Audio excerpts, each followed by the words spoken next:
Welcome to के विश्व ज्ञान केंद्र में आपका स्वागत है। दोस्तों, आज का जो ये वीडियो है बहुत ही इंपॉर्टेंट रहने वाला है और इस वीडियो का जो टॉपिक है वो भारत की प्रमुख अभिलेख व उनसे संबंधित शासक है। तो जितने भी प्रमुख अभिलेख हैं हम लोग उस वीडियो में बारी बारी से देखेंगे, साथ ही देखेंगे वो कहाँ से प्राप्त हुए हैं, उनकी भाषा क्या थी। तो ये सभी बिंदुओं को देखने वाले हैं। तो सबसे पहले स्टार्ट करते हैं हाथी गुफा अभिलेख। ठीक है, तो हाथी गुफा अभिलेख किस राजा से संबंधित थी? तो ये कलिंग नरेश खारवेल से संबंधित थी।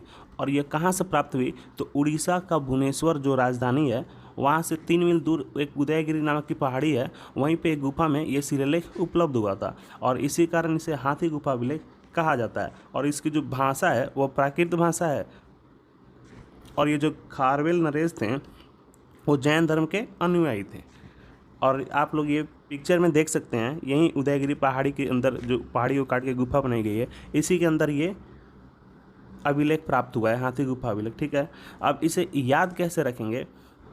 एग्जाम में जो पूछे जाते हैं वो ऐसे पूछा जाता है क्वेश्चन कि हाथी गुफा अभिलेख किस शासक से संबंधित है, या फिर नरेश खारवेल जो हैं वो किस अभिलेख से संबंधित है, या फिर ये पूछता है कि हाथी गुफा अभिलेख कहाँ से प्राप्त हुआ है, तो भुवनेश्वर से। तो याद करने के लिए हम लोग एक ट्रिक का सहारा लेंगे ताकि आपको ये हमेशा के लिए याद रहे।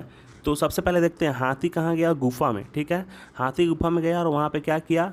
खर खाया। खरपतवार ही ना खाता है हाथी। तो हाथी गुफा में गया, वहाँ पे खर खाया और उसके बाद क्या किया? वेल से पानी पिया। तो ये इस तरह आप लोग इजली याद कर सकते हैं, हाथी गुफा में गया, खर खाया और वेल से पानी पिया। तो इट्स मीन हाथी गुफा अभिलेख कलिंग नरेश खारवेल। नेक्स्ट अभिलेख एहोल अभिलेख। एहोल अभिलेख जो है वो पुलकेशिन सेकंड से संबंधित है। और पुलकेशिन सेकंड कहाँ के राजा थे? कर्नाटक।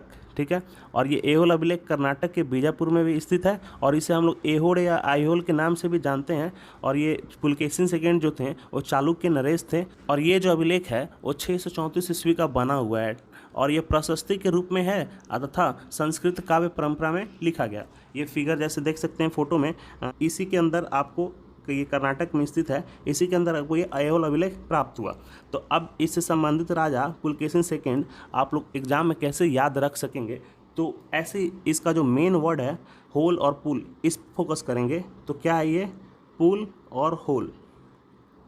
तो पुल में भाई होल नहीं रहना चाहिए। क्या? पुल में होल नहीं रहना चाहिए, होल बिना पुल का रहना चाहिए। तो मीन्स एहोल पुलकेशिन। क्या याद रखेंगे? पुल होल। ठीक है, ये कोई ट्रिक नहीं है, बस याद करने का एक माध्यम है। तो कैसे याद रखेंगे? पुल होल। नेक्स्ट अभिलेख देखते हैं नासिक अभिलेख। नासिक अभिलेख जो है गौतमी बलश्री से संबंधित है, जो कि सातवाहन राजा थे। और ये जो अभिलेख हैं आप जैसे कि यहाँ पे देख सकते हैं, ये इसी गुफा में कंदराव को जो काट के ये बनाई गई है, इसी के अंदर ये मिला है एक दीवार पे और ये उकेर के लिखा गया है। ठीक है, मतलब खरोच के इस लिपि को लिखा गया। और इसकी जो भाषा थी वो प्राकृत थी और लिपि ब्राह्मी थी। ब्राह्मी लिपि से आप लोग एक बात याद रखेंगे, ये अशोक का जितना भी शिलालेख प्राप्त हुआ है वो सभी ब्राह्मी लिपि में ही लिखे गए हैं। और इसका जो स्टाइल है वो बाएं से दाएं लिखा जाता है। ठीक है, आप लोग ये हमेशा याद रखेंगे। अब इसे याद कैसे रखेंगे एग्जाम में? तो इससे संबंधित इसके राजा का नाम पूछेगा। तो इसे याद करने के लिए सबसे इसका जो मेन कीवर्ड है वो देखते हैं, नासिक नाक। ठीक है, और बलश्री मीन बल। ठीक है, तो नाक पे बल नहीं लगाना चाहिए क्योंकि बहुत पेन होता है भाई। ठीक है, तो नाक पे क्या नहीं लगाना चाहिए? बल नहीं लगाना चाहिए। गौतम नाक पे बल नहीं लगाना चाहिए। कैसे याद करेंगे? गौतम नाक पे बल नहीं लगाना चाहिए। नेक्स्ट अभिलेख देखते हैं 4 नंबर जूनागढ़ अभिलेख। और जूनागढ़ अभिलेख किससे संबंधित है? रुद्रदामन से। आप लोग जैसे ये देख सकते हैं, शिलाओं पे ये उरेक के लिखा गया है इस अभिलेख को। और ये जो पहला अभिलेख है जो संस्कृत में मिला। ठीक, और इस जूनागढ़ अभिलेख को हम लोग गिरनार अभिलेख भी कहते हैं। और इसकी जो बनने होने की तिथि है वो 150 ईस्वी पुराना है। और इस अभिलेख में सबसे इम्पोर्टेंट बात है, सुदर्शन झील का उल्लेख किया गया है, सुदर्शन बांध का भी उल्लेख किया गया है, जिसकी मरम्मत रुद्रदामन ने कराई थी, ऐसा इसमें कहा गया। हालांकि जो सुदर्शन बांध है वो चंद्रगुप्त मौर्य के शासनकाल में उसका जो राज्यपाल था पुष्यगुप्त वैश्य उसने कराया था। तो सुदर्शन बांध का जो निर्माण हुआ था चंद्रगुप्त मौर्य के ही शासनकाल में हुआ था, और उस बांध से बहुत सारे नहरें निकाली गई थी वो अशोक के समय में, और उसका राज्यपाल जो था तुषार्फ उसने निकाली थी। इसे याद कैसे रखेंगे, तो इसे याद करने के लिए सबसे पहले इसका जो कीवर्ड है वो लिखते हैं रुद्र। ठीक है, तो रुद्र दा, इसे मान लीजिए का रुद्र का मन। ठीक है, तो रुद्र का मन कैसा है, जूना है। जूना का अर्थ पुराना होता है। क्या होता है, पुराना। मतलब रुद्र का जो मन है वो बहुत ही जूना है। जूनागढ़ अभिलेख जिसे गिरनार अभिलेख भी कहते हैं, तो याद करने के लिए रुद्र का मन जूना है, आप लोग इजीली इसे याद कर लेंगे। नेक्स्ट अभिलेख देखते हैं प्रयाग स्तंभ अभिलेख, और इससे संबंधित हैं गुप्त सम्राट समुद्रगुप्त। ठीक है, हालांकि जो प्रयाग प्रशस्ति है वो समुद्रगुप्त के जो दरबारी कवि थे हरिसेन उनके द्वारा रचित है। एग्जाम में बहुत बार पूछता है कि प्रयाग स्तंभ किससे संबंधित है, तो कवि हरिसेन, या फिर ऐसे भी पूछता है प्रयाग स्तंभ किस गुप्त नरेश से संबंधित है, तो समुद्रगुप्त। हालांकि समुद्रगुप्त जो कौशाम्बी से अशोक के स्तंभ लाए थे, ठीक है, अशोक स्तंभ लाए थे, उसी पे इसे इस लिपि को, इस अभिलेख को खुदवा दिया। ठीक है, और इसमें जो वर्णन किया गया है कि समुद्रगुप्त से जितने भी राजाओं ने युद्ध किया उनसे हार गए, वो उनके अधीन हो गए, यही इसका मेन मोटिव था। अब इसे याद कैसे रखेंगे, ठीक है, एग्जाम में तो पूछेगा इससे संबंधित राजा। याद करने का जो ट्रिक है, इसे ट्रिक कम याद करने का प्रोसेस ज़्यादा बोल सकते हैं। तो प्रयाग जो है इसका मेन वर्ड क्या है, प्रयाग। ठीक है, और इसका समुद्र। तो याद कैसे रखेंगे, प्रयाग जो शहर है वो किसके किनारे बसा है, प्रयाग जो शहर है वो किसके किनारे बसा है, समुद्र के किनारे। तो आप लोग इसे इजी याद कर सकते हैं कि प्रयाग समुद्र के किनारे बसा है। ठीक है, और वहाँ पे हम लोग क्या करते हैं, हरि का नाम लेते हैं, हरि का नाम लेते हैं। प्रयाग शहर में हम लोग हरि का नाम लेते हैं। प्रयाग समुद्र के किनारे बसा है और वहाँ पे हम लोग जाके हरि का नाम लेते हैं। तो इस तरह हम लोग इजीली याद कर सकते हैं। एक बार और देख लेते हैं, प्रयाग समुद्र के किनारे बसा है और वहाँ पे जाके हम लोग हरि का नाम लेते हैं।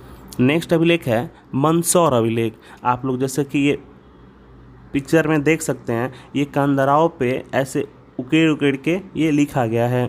तो मंदसौर अभिलेख से संबंधित जो नरेश हैं वो नरेश यशोवर्मन है। ठीक है, मंदसौर अभिलेख किससे संबंधित है, यशोवर्मन, और यशोवर्मन का दूसरा नाम विष्णुवर्धन के रूप में देखा जा सकता है। ठीक है, और ये कहाँ से प्राप्त हुआ है, मंदसौर अभिलेख मध्य प्रदेश से मिला है। संस्कृत भाषा में एवं गुप्त लिपि में ये लिखा गया है। और इसका जो मेन जो पॉइंट है वो यह है कि यह लेख ओम से आरंभ होता है और अंत में लिपिकार का भी नाम अंकित होता है। ठीक है, और इसका जो मेन मोटिव है वो यह बताने की कोशिश की गई है कि जो मारवा नरेश यशोवर्मन थे उनका उन प्रदेशों पे भी अधिकार था जो गुप्त राजाओं और हूनों के भी अधिकार में नहीं थे। अब इसे हम लोग याद कैसे रखेंगे, तो इसे याद रखने के लिए एक इसका कीवर्ड लेंगे मंद और इसका यशोवर्मन। तो हम लोग ऐसे देखेंगे, यशोवर्मन जो नरेश थे वो बहुत ही मंद थे।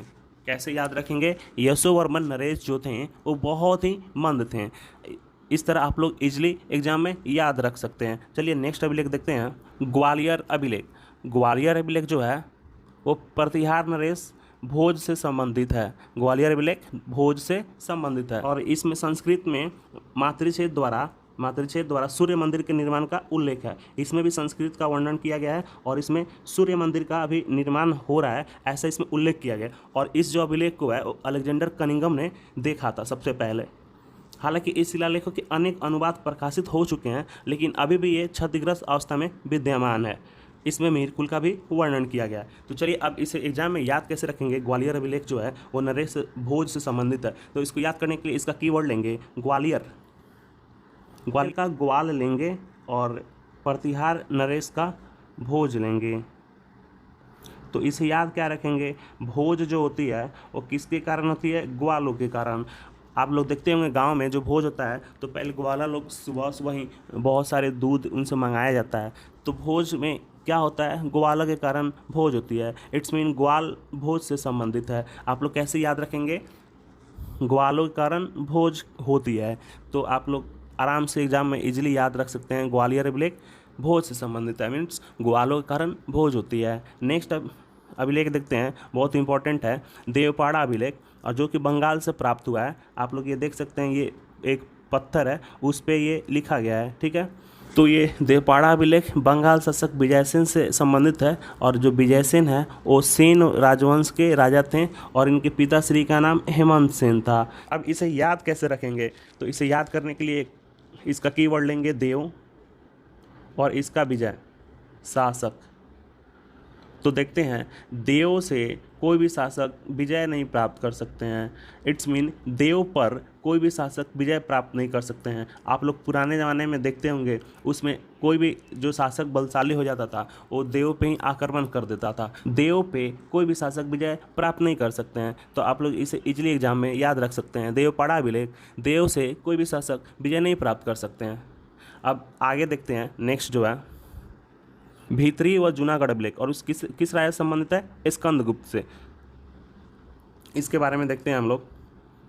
जो स्कंदगुप्त के भीतरी अभिलेख हैं, ठीक है, उत्तर प्रदेश के गाजीपुर जिले से प्राप्त हुआ है, और इसमें बेसिकली जो वर्णन किया गया है वो कुमार गुप्त के शासन के अंतिम दिनों में, ठीक है, अंतिम दिनों का वर्णन इसमें हुआ है। और इसमें बताने की कोशिश की गई थी उस समय पुष्य भूतियों का जो आक्रमण हुआ था, और जो हूनों का आक्रमण हुआ था, किसका, हूनों का आक्रमण होता, उसको स्कंदगुप्त ने बहुत ही बुरी तरीक़ा से विफल कर दिया था। इसमें बेसिकली ये हूनों और पुष्यभूतियों के आक्रमण को दिखाने की कोशिश की गई है।